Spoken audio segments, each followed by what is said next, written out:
जय हिंद सभी साथियों को प्यार भरा नमस्कार। आप कैसे हो सभी? अरे बोल दो। अच्छे हैं सर। ओ ये की अच्छी और तो सारे सब ठीक है। चलो भाई देखो, अपने जो पढ़ रहे थे वो आज मूल मंत्र की क्लास 4 है और ऐसे मान ले पेपर की बस ये आज लास्ट क्लास है, ठीक है। अब पेपर के बाद ही होगी क्लासें। इसके अंदर जो क्लासें मैं लगभग करवाने की कोशिश करूँगा। क्यों? क्योंकि मेरे को कहीं कुछ काम से, मैं आपको फिर बाद में बताऊंगा क्या करना है। निम्न में से आपको याद रखना है, इसमें असंगत है। कौन सा कथन है? असंगत बताना है, यानी गलत, ठीक है। राजस्थान की सीमा भारत के 5 राज्यों से लगती है, बिल्कुल लगती है भारत के 5 राज्यों से, जिसमें पहला राज्य कौन सा है? पंजाब। कौन सा है भाई? पहला राज्य हो गया पंजाब, दूसरा राज्य हो गया हरियाणा, तीसरा राज्य हो गया यूपी, चौथा हो गया एमपी और फिर हो गया गुजरात। पंजाब की जो सीमा लगती है वो कितनी लगती है? 89 किलोमीटर। हरियाणा की सीमा 1262 किलोमीटर। उत्तर प्रदेश की 870 किलोमीटर। मध्य प्रदेश की पूरी 1600 और गुजरात की जो सीमा लगती है वो 1022 किलोमीटर। सिंपल सी बात है, याद हो जाएगी। बोलो। पंजाब की 89, हरियाणा की 1262, उत्तर प्रदेश की 877 और मध्य प्रदेश की 1600 और गुजरात की 1022। सर्वाधिक जो सीमा लगती है वो किसकी लगती है? ऐसे याद रखना, पंजाबी लोग होते हैं वो कोई नई चीज़ को ऐसे बोलते हैं नवासी। क्या सी? नवासी। उत्तर प्रदेश का जो बेल्ट था उसने पास जाटों ने राज किया था। जाट था 8 ये ठाठ होती है। ठाठ क्यों होती है? क्योंकि साथ साथ रहते हैं, 8 7 और फिर याद रखना गुजरात में पंजाबी लोग गुजरात में गए तो गुजराती भाषा ही अलग है, तो पंजाबी बोला 10 बाई की गल है, 10 बाई। सिंपल सी बात है। अब देखो इसके बाद ये तो हुई वो सीमा। अब जिले और लिखा था उनके। पंजाब के ज़िले लगते हैं राजस्थान से 2 और 2 ज़िले राजस्थान के कहाँ लगते हैं? पंजाब के साथ, ठीक है।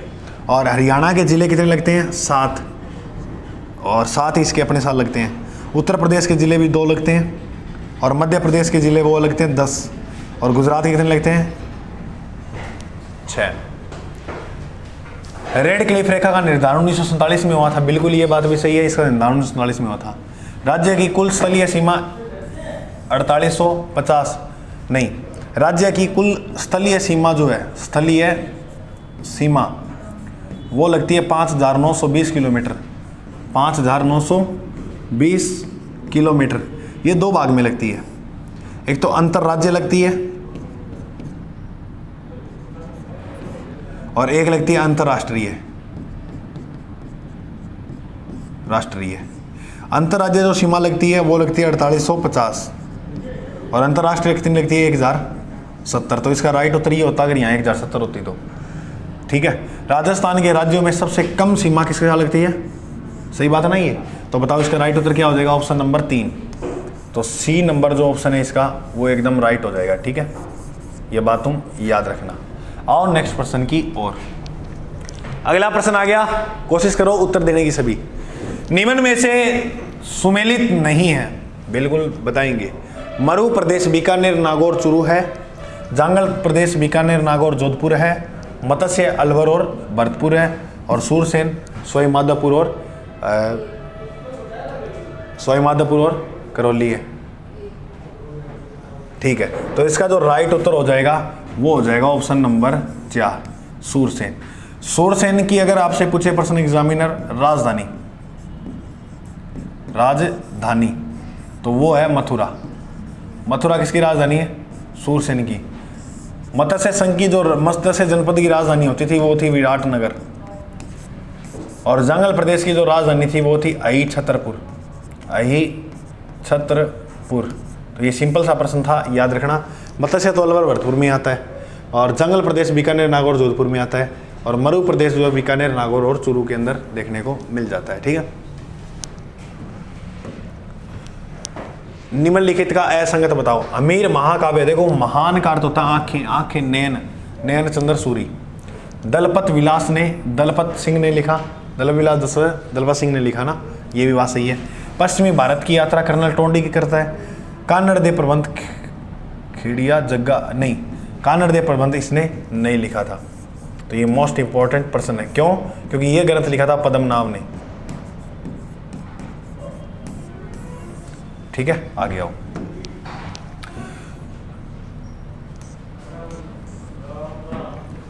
ये क्या है? तांबे। ये तांबे लिखा हुआ भाई। तांबे के छोटे बड़े पत्रों का उत्तीर्ण शून्य शून्य, सॉरी कहाँ देख रही है तुम? ठीक है, तांबे से याद रखना ताम्र पत्र। तांबर से ताम्र पत्र क्या कहलाते हैं? ताम्र पत्र। अच्छा, 3-4 प्रश्न और याद रखना। देखो, अगर आपसे प्रश्न पूछे अभिलेख के अध्ययन को क्या कहते हैं? अभिलेख के अध्ययन को वो कहते हैं एपिग्राफी। एपिग्राफी। अगर आपसे पूछे सिक्के का अध्ययन, सिक्के के अध्ययन को कहते हैं न्यूमिस्मेटिक। न्यूमिस्मेटिक।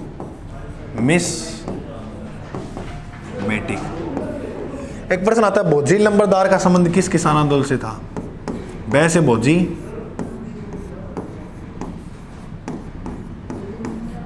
भोजी, बैम, भोजी और भरतपुर। आओ आगे। निम्न में से सभ्यता स्थल जिले का जो असंगत है, बड़ोपल हनुमानगढ़ में बिल्कुल है, सोनती बीकानेर में सही बात है, नगर चित्तौड़गढ़ में, सुनारी जो है वो नगर, हाँ नगर टोंक में है, नगरी है चित्तौड़गढ़ में, सुनारी झुंझुनू में ही है ना। तो नगर मोस्ट इंपॉर्टेंट है, ये याद रखना। नगर कहाँ है? टोंक में। नगर कहाँ है? टोंक में। टोंक में और कौन सी है गुरुजी? और रेड भी यही है। इस रेड को प्राचीन भारत का टाटा नगर कहते हैं। प्राचीन भारत का टाटा, प्राचीन भारत का टाटा नगर किसे कहते हैं दोस्तों? इसी नगर को कहते हैं। और ये जो नगर है, सॉरी टोंक को, इसको कहते हैं रेड को। नगर जो है उसको एक नाम से जानते हैं, मालव। मालव के नाम से भी किसे जानते हैं? नगर को। कमरे युक्त एक बड़े भवन संबंध, कमरे युक्त एक बड़े भवन का संबंध किस सभ्यता से है? कमरे युक्त एक बड़ा जो भवन मिला है वो बालाथल में मिला है। यहाँ पर बताया जाता है कि 11 कमरों के विशाल स्नानागार मिले। कमरों के विशाल स्नानागार वो मिला है, ऐसे याद रखना। बैराट सभ्यता जो है मेरे दोस्त वो जयपुर के अंदर है। बैराट कहाँ पर है? जयपुर के अंदर है। आहट सभ्यता जो है वो कहाँ पर है? उदयपुर के अंदर। और बालाथल जो सभ्यता है वो कहाँ पर है? बालाथल ईस्ट वाल दोनों ही कहाँ है? उदयपुर में। और गिलुंड जो सभ्यता है वो कहाँ पर है? राजसमंद में, बनास नदी के किनारे। गिलुंड किस नदी के किनारे है? बनास। ये किस नदी किनारे है? बाणगंगा। बैराट बाण गंगा। आहट किस नदी किनारे है? बेड़च या आयड़ नदी। और बालाथल उदयपुर के अंदर है, याद रखना। निम्न में से सत्य कथन की पहचान करो। देश की आज़ादी के बाद राजस्थान में एकीकरण की शुरुआत हो गई थी। देश की आज़ादी के बाद, बिल्कुल ये बात भी सही है। ठीक है, राजस्थान में प्रथम विधानसभा चुनाव 1952 में नहीं हुए थे, 53 में, 52 में ही हुए थे, 53 में नहीं हुए थे। प्रथम विधानसभा के चुनाव 1952 में हुए। राजस्थान में प्रथम मनोनीत मुख्यमंत्री टीकाराम पालीवाल थे। ठीक है, राजस्थान के प्रथम मनोनीत मुख्यमंत्री टीकाराम पालीवाल थे। देखो, अगर आपसे प्रश्न पूछे राजस्थान के प्रथम मुख्यमंत्री, तो थे हीरालाल शास्त्री।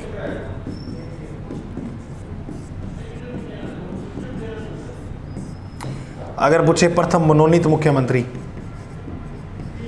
तो वो थे टीकाराम पालीवाल।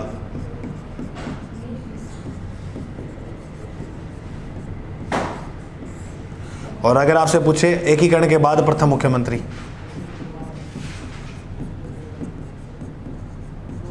तो वो थे मोहनलाल सुखाड़िया। ठीक है, सुखाड़िया। ये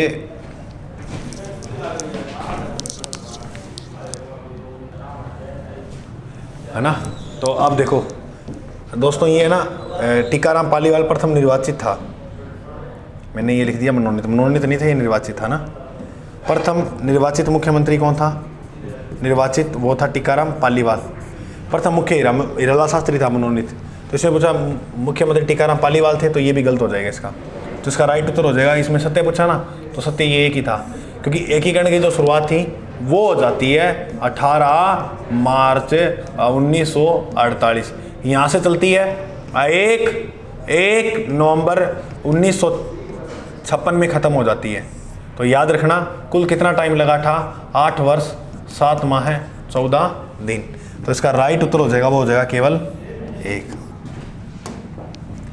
सेना को वेतन देने तथा सेना संबंधित अधिकारी जो था वो क्या कहलाता था, वो कहलाता था बख्शी। क्या कहलाता था, बख्शी। ये विभाग के ऊपर बैठा करता था, तो इसको बख्शी कहते थे। निम्न में से असत्य कथन बताओ। असत्य कथन बता देंगे। सबसे पहली बात है थार मरुस्थल सर्वाधिक जैव विविधता युक्त मरुस्थल है, बिल्कुल सही बात है। अरावली पर्वत की सबसे ऊंची चोटी गुरु शिखर है, यह भी बात सही है। बालू का स्तूप मुक्त प्रदेश जैसलमेर बाड़मेर तथा जोधपुर में फैला हुआ है। पठारी क्षेत्र विद्यमान मध्यकाली मृदा पाई जाती है, पठारी क्षेत्र में, ये बात भी अच्छा, पठारी क्षेत्र में विद्यमान काली मिट्टी नहीं निर्मित होती है, ठीक है। तो इसका राइट उत्तर याद रखना क्या हो जाएगा, 4, क्योंकि राजस्थान में जो काली मिट्टी है कैसे काली कैसे कोटा, और कोटा का नाम है तो हाड़ौती का पठार हो जाएगा। तो ये पठारी क्षेत्र में पाई जाती है, हाड़ौती का पठार। और काली मिट्टी में जो फसल उगाई जाती है कैसे काली कैसे कपास, कौन सी फसल, और कैसे काली और ब्लैक पोट्री भी कहाँ की फेमस है, वो भी इधर की है, कोटा की। निम्न में से कौन सी नदी लूणी की सहायक नदी नहीं है। जोजड़ी तो है उत्तर दिशा से, जैसे ये लूणी नदी है उत्तर दिशा में आती जोजड़ी है, जोजड़ी नदी जो है वो उत्तर दिशा से आकर मिलती है। ये होगी मीठड़ी नदी, ठीक है। और इसका बांडी भी सहायक नदी है, बांडी यहाँ से मिलती है पाली से, तो बांडी, पाली किस नदी के किनारे है, बांडी। तो इसका राइट उत्तर हो जाएगा खारी। कौन सी नदी हो जाएगी, खारी। खारी एकमात्र ऐसी नदी है जो तीनों उपवाद तंत्र में पाई जाती है। तीनों उपवाद तंत्र में पाई जाने वाली नदी कौन सी है, खारी। आसिंद भीलवाड़ा किस नदी किनारे है, आसिंद भीलवाड़ा वो खारी नदी के किनारे ही है। असत्य बताओ। जवाई परियोजना पाली में है बिल्कुल, सोमकंबलांबा डूंगरपुर में है बिल्कुल, मानसी वाकल चित्तौड़गढ़ में है, और जाखम प्रतापगढ़ में है, ये तो सही है। इसका राइट उत्तर हो जाएगा, वो हो जाएगा मानसी बाकल। हाँ, क्या हो जाएगा, मानसी बाकल। मानसी बाकल जो परियोजना वो चित्तौड़गढ़ में नहीं है, ये उदयपुर में है। कहाँ पर है, फुलवारी की नाल दर्रा उदयपुर के अंदर, क्योंकि जवाई तो पाली होगी, सोमकमला डूंगरपुर होगी, मानसी कहाँ पर है, उदयपुर में, और जाखम परियोजना प्रतापगढ़ में। सही तथ्यों की पहचान करो। मूंग बाजरा गन्ना रबी की फसल है, पहले ही गलत। राज्य में सर्वाधिक सिंचाई नलकूपों से होती है, ये बात सही है बिल्कुल, ये पोर्शन याद रखना। राज्य में सर्वाधिक जो सिंचाई होती है वो किससे होती है, नलकूपों से। दक्षिणी राजस्थान में प्रमुख खाद्य फसल मक्का है, और राजस्थान में सर्वाधिक के सकल कृषिगत क्षेत्रफल खरीफ का है। तो इसका जो राइट उत्तर हो जाएगा वो हो जाएगा 1, 3, 4, 1, 3 और 4। सही बताना है या सत्य बताना है, सही बताना है तो इसका 4 होगा, केवल 1 है, 1 नहीं, बी 2 और 1 मिनट। दक्षिण राजस्थान की खाद्यान्न फसलों मक्का, ये भी सही है, ये भी सही है। तो इसका राइट उत्तर हो जाएगा 3 और 2, ऐसे कैसे दे रखा है इसमें, ठीक है। ये दोस्तों ये कर लेना सी, ठीक है, 3, 2। कि राजस्थान में सर्वाधिक सकल कृषिगत क्षेत्रफल खरीफ का है। रबी की फसल खरीफ की है, बाजरा तो खरीफ की है ना, ठीक है, बाजरा खरीफ की, ये तो हो गया गलत, सत्य बताना है, पहला तो गलत हो गया। राज्य में सर्वाधिक सिंचाई नलकूपों से होती है, बिल्कुल होती है, कुओं व नलकूपों से, नलकूपों में होती है। दक्षिण राजस्थान की प्रमुख खाद्य फसल मक्का है, बिल्कुल है मक्का। तो ये 2 हो गए, 2। राजस्थान में सर्वाधिक सकल कृषिगत 1, 2, 3, 4, ठीक है, 3, 2 यही होगा इसका उत्तर, ठीक है, ये जो लगा दिया। अब असंगत बताना है। राजस्थान में भारत के कुल पशुधन का 11.27% पाया जाता है। ठीक है, असंगत बताना है ना इसमें, ठीक है, ये बात तो सही है। 20वीं पशुगणना में ऊंट व गधों की संख्या में कमी दर्ज आई है, बिल्कुल आई है। गाय तथा भैंस की संख्या में 20वीं पशुगणना में वृद्धि दर्ज आई है, बिल्कुल आई है। पशुधन की दृष्टि से राजस्थान में देश का तीसरा स्थान नहीं है, बिल्कुल, ये बात इसकी क्या हो जाएगी, असंगत हो जाएगी, द नंबर। ठीक है, 2011 की जनगणना के अनुसार राजस्थान में कुल साक्षरता जो है वो कितनी है? तो राजस्थान की जो साक्षरता है वो कितनी है? 66%। देखो साक्षरता जो होती है वो दो तरह से आती है। साक्षरता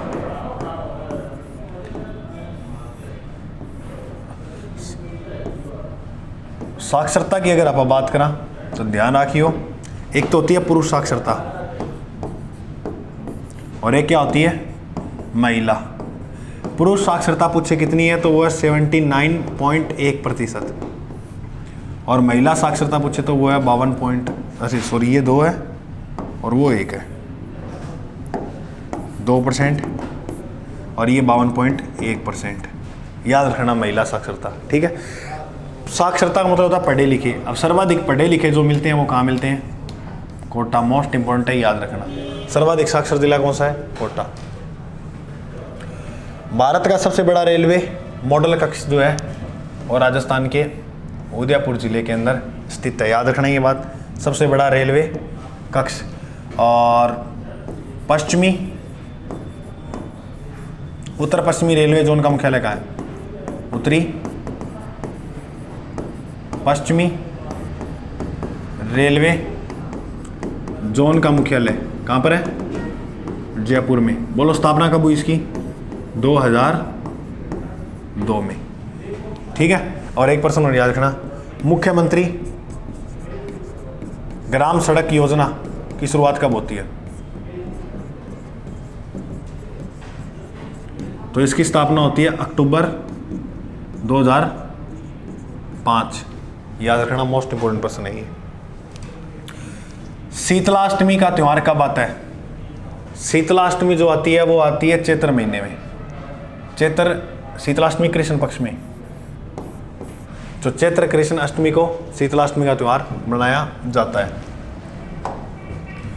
हरियाली अमावस्या मेले की शुरुआत मेवाड़ के किस शासक के समय हुई थी? बहुत शानदार प्रश्न है, बहुत ज़्यादा। एक राजा हुआ था, वो था फतेह सिंह। फतेह सिंह के समय हरियाली अमावस्या में मेले की शुरुआत मेवाड़ में हुई थी, तो याद रखना फतेह सिंह, मोस्ट इंपॉर्टेंट है। हरियाली अमावस्या सावन के महीने में बनाई जाती है। कौन से महीने जाती है? सावन की अमावस्या को। और इसी दिन हरियाली अमावस्या के दिन ऊपरमाल पंच बोर्ड की स्थापना हुई थी। ऊपरमाल पंच बोर्ड की स्थापना जो है वो अशोक परमार ने की थी। अशोक परमार, ये भरतपुर के थे। कहाँ के थे? भरतपुर के थे। दादू दयाल अकबर से जो भेंट करता है वो फतेहपुर सीकरी में करता है। कहाँ करता है? गरीबदास, मिस्कंद दास,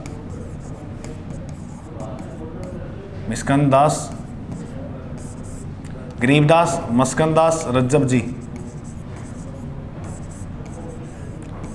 और ये सारे जो शिष्य थे वो किसके थे? दादू दयाल के। ठीक है, आओ नेक्स्ट पर्सन। टाइम हो गया क्या क्लास का अगले वाले का? चलो ये कर लेते हैं फटाफट।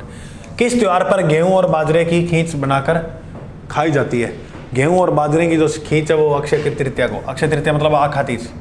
आखा तीज कब आती है? वैशाख शुक्ल तृतीया को। इस दिन बीकानेर की स्थापना होती है। किसकी स्थापना हुई थी? बीकानेर की। तो बीकानेर की जो स्थापना थी वो कब हुई थी? वैशाख तृतीया को। ठीक है, और कंजली तीज कब आती है रे? ये भादवे में आती है, भाद्रपद की कृष्ण पक्ष की तृतीया में। निम्न में से जिलों को कौन सा युगम लाख के आभूषण के लिए फेमस है? लाख के आभूषण के लिए जो जयपुर और जोधपुर, लाख का काम सर्वाधिक जो है वो जयपुर और जोधपुर के अंदर लाख के आभूषण जो है वो देखने को मिल जाते हैं। निम्न में से असंगत बताओ। लकड़ी के बेवान वो बस्सी जयपुर के अंदर है और लकड़ी के खिलौने उदयपुर के अंदर है।